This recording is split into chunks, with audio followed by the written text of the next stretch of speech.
Hi, Ron here.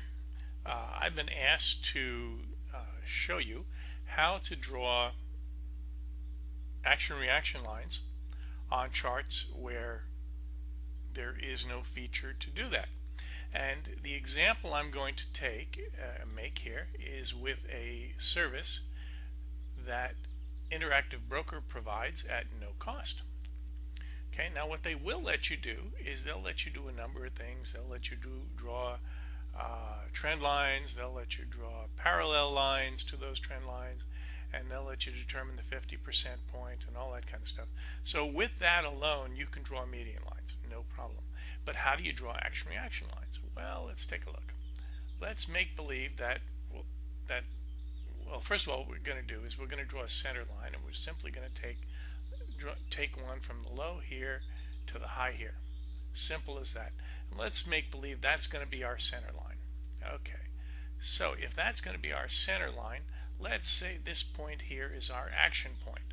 Okay, so what we're going to do is we're going to draw a parallel line here temporarily.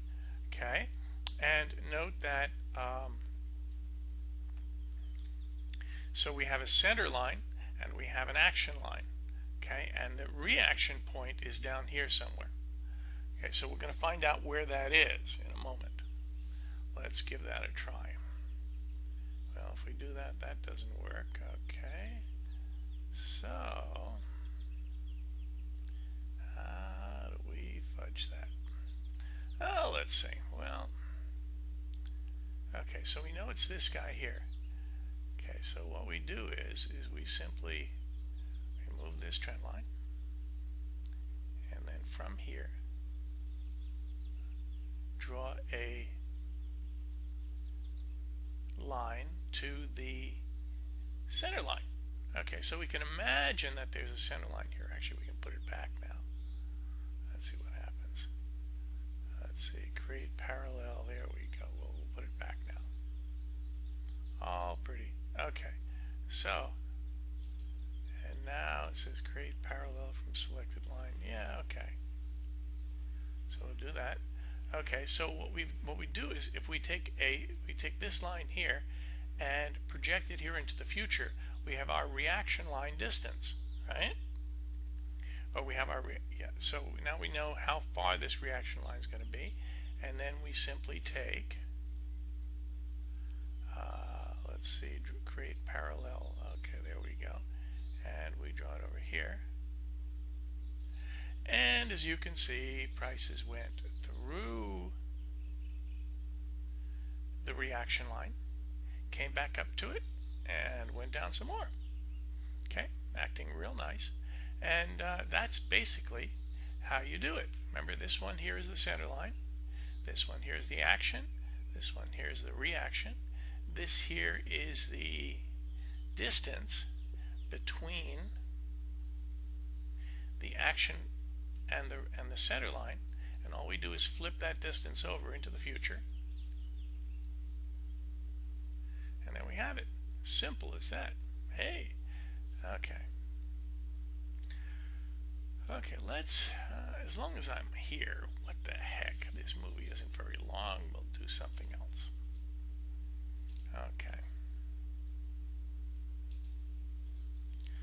Okay, let's say we want to draw a median line, and here's our points: low, high, low. Okay, so we have A, B, C. How do we draw a median line? This software doesn't allow us to do it. Well, I don't know about that. Let's take a look. Edit, annotate. Let's see what it does. Somewhere here I remember there's a studies. Oh, good, jeez. Let's see. None of that stuff. Anyway, there was a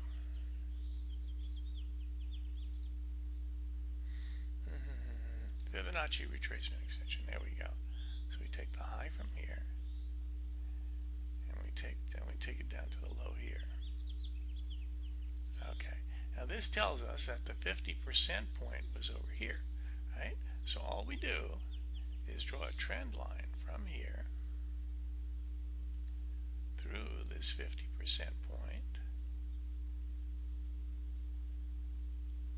and voila, we have the median line. Hey, isn't that cute? Okay, so when you want to draw, let's get rid of this stuff. Okay, so here's our median line, right? Okay, now what we can do is we can create a parallel. There's our parallel.